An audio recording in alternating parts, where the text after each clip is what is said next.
Before existence, there was only no thing. All that ever was, or ever will be, existed first in infinite potential, waiting to be realized.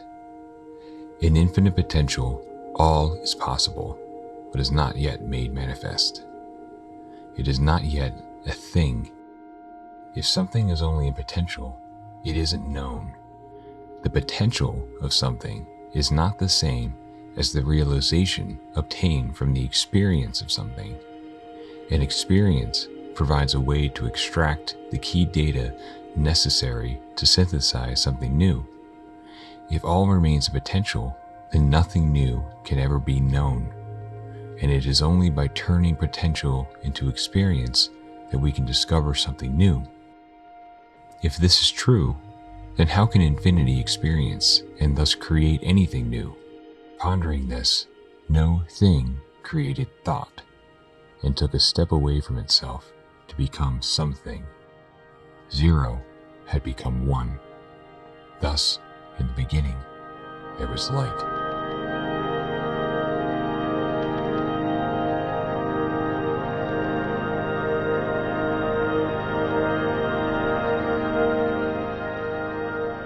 Becoming one, the infinite creator began to differentiate itself into many, which is represented by what we call stars or suns.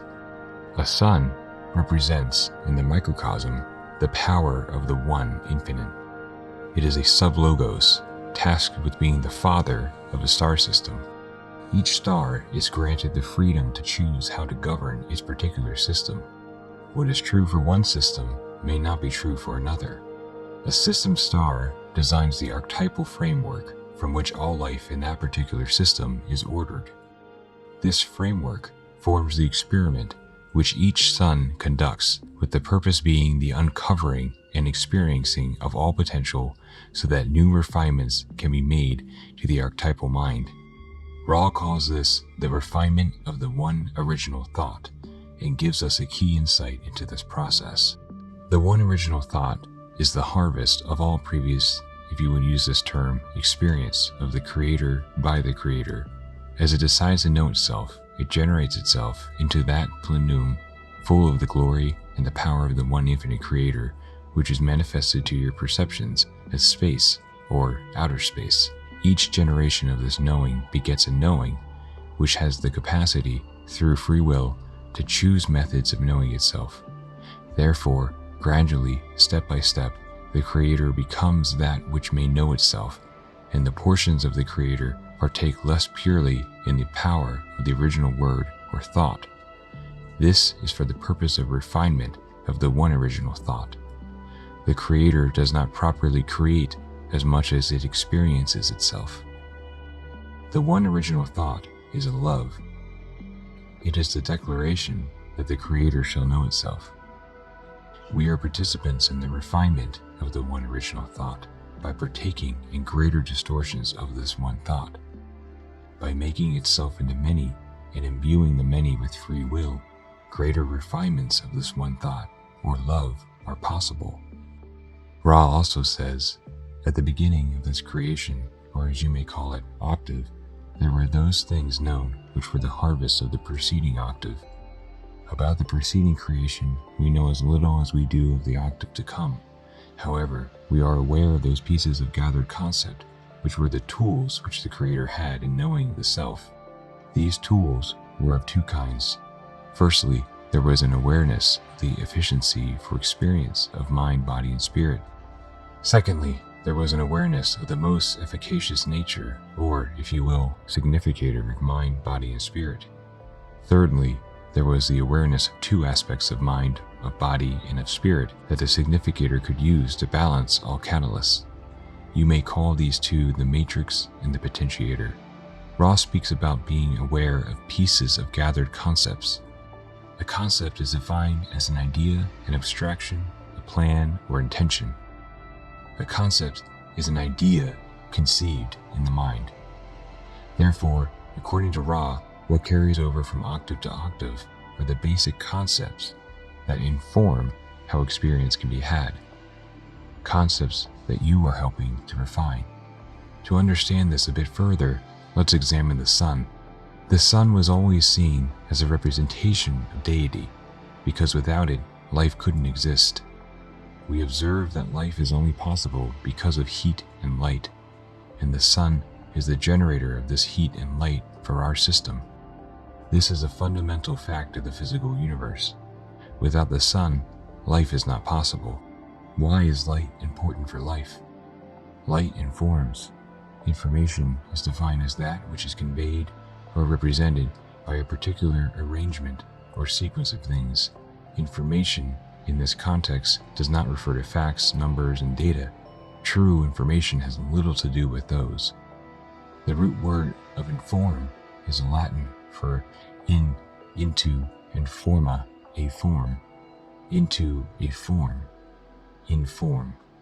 Light turns what is formless into a form. Ra explains. The light comes into that darkness and transfigures it, causing the chaos to organize and become reflective or radiant. So the role of the sun can be seen as a broadcast station, radiating information to the surrounding system, organizing it into a pattern. The purpose can be seen, once again, as the refinement of archetypes. It is interesting to note that the way systems are organized can produce unforeseen results. Ra mentions that the introduction of the opposable thumb had a tremendous impact on humanity's proclivity towards war, which wasn't part of the original plan of the Logos. It is correct that the Logos designed this experiment to attempt to achieve the greatest possible opportunities for polarization and third density. It is incorrect that warfare of the type specific to your experiences was planned by the Logos. This form of expression of hostility is an interesting result, which is apparently concomitant with the tool-making ability. The choice of the Logos to use the life form with the grasping thumb is the decision to which this type of warfare may be traced. The Logos informs a system by way of providing the necessary archetypal structure for life to organize itself around. The author, Walter Russell, in the book The Secret of Light says, "Light cannot be seen, it can only be known. Information alone is not knowledge. You cannot know anything by simply observing it." Walter Russell also writes, "All forms in this creating universe of imagined forms are but electric recordings of God's imaginings. They have no existence. Records of idea are not the idea they record. They have no substance." It is interesting that he terms matter as a record of idea. What we call the physical world is actually a metaphor expressed by an idea. Our reality is full of metaphors. The seemingly mundane holds within it insights which, when uncovered, lead to the refinement of the one original thought. As greater understanding develops within you, more and more of the archetypal nature of the world begins to become more obvious. As Manly P. Hall writes, "Every blade of grass, every tree is the visible extremity of a vast invisible process." Everything we create in the physical world first begins as an idea. An idea is a concept, that is, it was conceived or seeded. The seed becomes the idea that becomes the form. Where did the seed of the idea come from? Idea, or more importantly, concept, is higher than form. Concept precedes form, and form leads back to concept. If you look at an object, you don't see the object. You see the concept that the object is conveying. Which one is more real then, the concept or the object? Concepts are intangible and are thus incapable of being touched. You cannot own a concept. Its intangibility suggests that it cannot be exactly one way or another. It can be expressed in any number of ways, whereas a form is concrete. It is exactly this way or that. Concepts, since they are intangible, require translation in order to bring them into form. But if a concept is superior to form, then why should it exist in a form in the first place? Precisely the same reason why you exist in a form.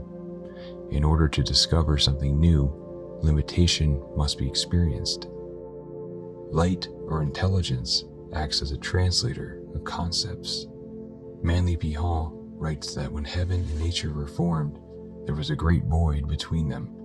The one could not comprehend nature, and nature could not comprehend the divine. The physical was cut off from the real. Therefore, there came the need for a mediator, which was called light or intelligence. Through light, mankind learned of the existence of the One, and the One could minister to mankind.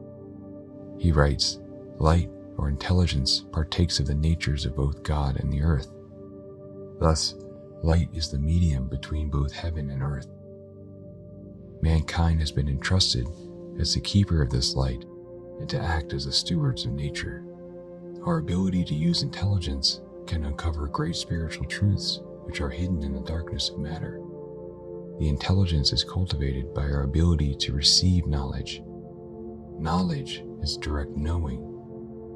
It is the ministry of the One that Manly P. Hall talks about. Knowledge can be seen as analogous to intuition, in that it is an inner acknowledgement of higher truth.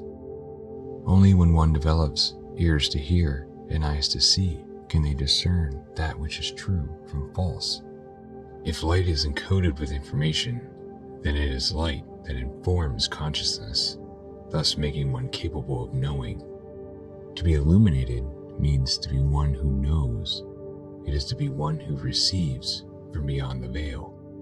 Recall that the one original thought is that the Creator shall know itself. Ra mentions that the Creator does not properly create as much as it experiences itself. In other words, knowing itself. Ra also says each incarnation is intended to be a course in the Creator knowing itself. A life is an opportunity to explore an aspect of the One, to gain experience. Each moment is an opportunity to know yourself, to gain deeper insight into your ultimate reality in order to find your true will. In the Thelema tradition, there is a saying that goes, "Do what thou will is the whole of the law." Some misinterpret this as suggesting that one should just do whatever one wants, which is a gross misunderstanding of what it actually means. Do what thou will means to take action on your true will. In other words, to realize the will of the One. To take action on your true will requires that you first know yourself. Knowing oneself cannot be accomplished simply by exploring the complexities of the lower mind. The lower mind contains only falsity, metaphor, and if one is not careful, delusion. Like in nature, there are signposts in the lower mind that hint at truth. However, it is merely a map, a symbol, a metaphor for truth. It is not actual truth, for the lower mind cannot know, it can only process. Just like there technically is nothing real in the material world, because what is in the material world cannot be real.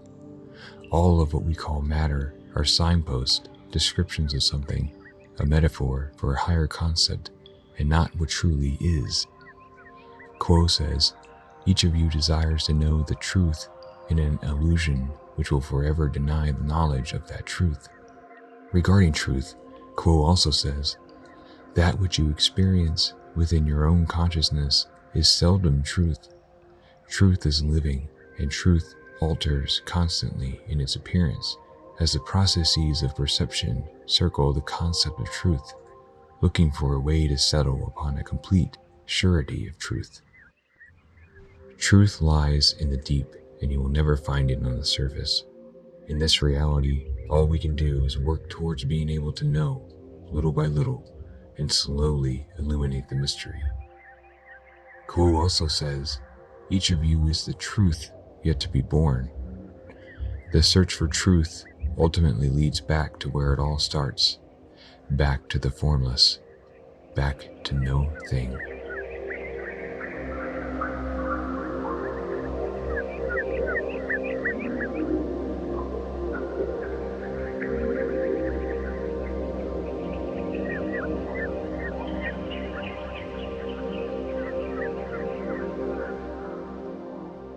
Our journey through form leads us all eventually back to the primordial home, that place which lies beyond thought, the formless self.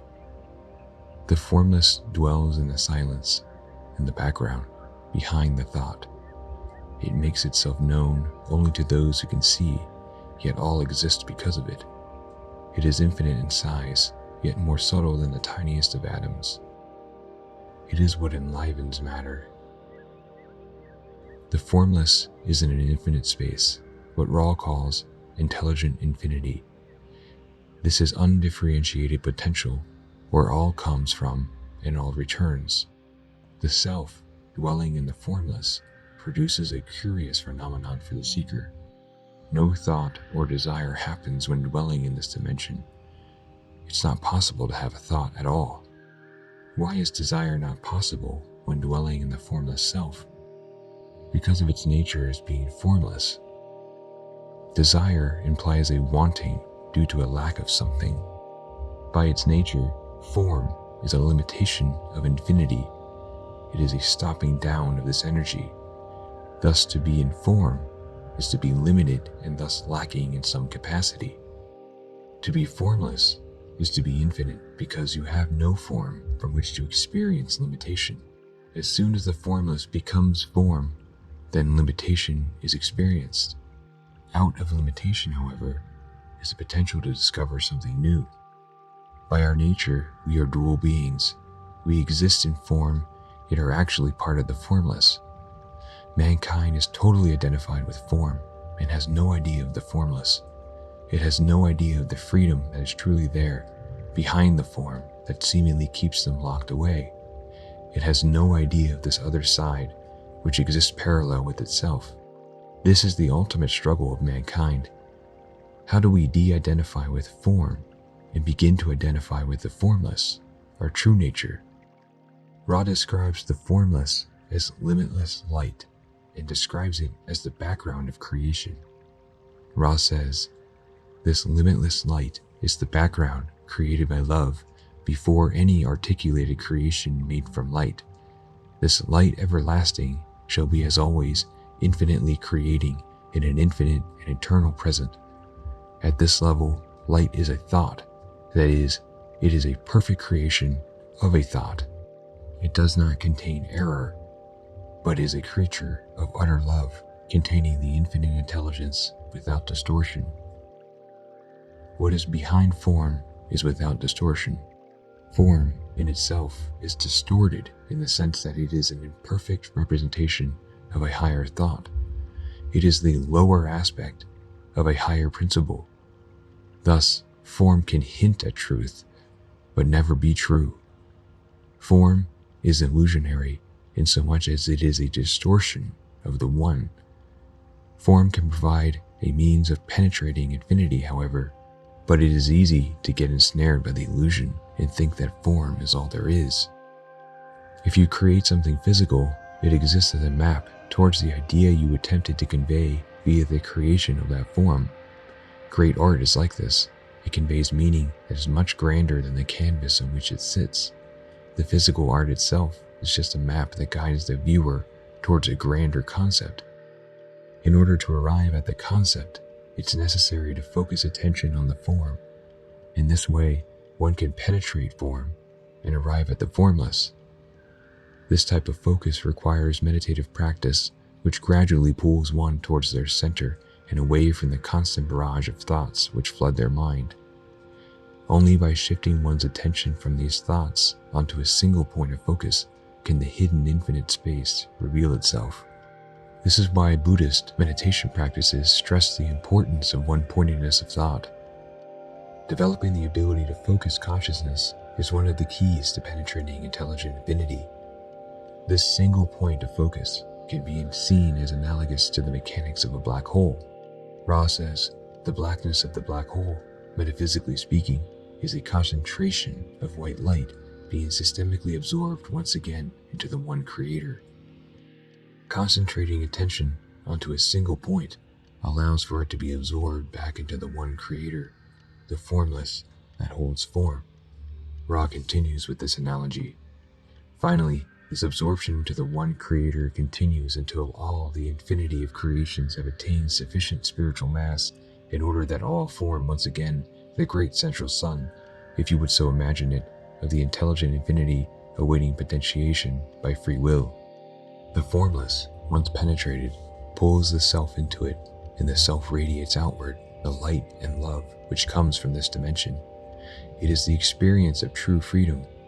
This is why Ra says that those who exist at the octave level of consciousness can move about the universe with unfettered tread. Those who are absorbed back into the infinite potential literally exist beyond form and thus have maximum free will. They are not limited by the constraints of form and are not beholden to the rules of the matrix. They exist outside the limitations of both time and form. When Ra describes the dimension of intelligent infinity as containing limitless light, they're not talking about a physical light necessarily. Recall that form is the metaphor for the idea. For example, as a positive atom progresses, the Infinite One's light begins to radiate through the positively oriented atom, and thus they begin to appear radiant. However, the light that radiates through the adept isn't necessarily seen as what we would observe in physicality as light. It appears as a subtle glow around them, a radiance that can be felt more than seen. Guo says, the more dense placement then of these particles within a vehicle causes the vehicle to be more expressive of the properties of light. In your terms, you would see this to becoming more radiant and more able to funnel or channel the intelligent energy of the one creator in a specific fashion as a result of conscious intention.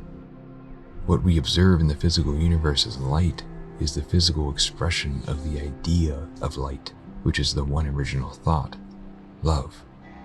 Perhaps it could be said then that light is the container for love. One who radiates light is also radiating love, as light is expansive and love expressive. Together, they expand and express the one original thought.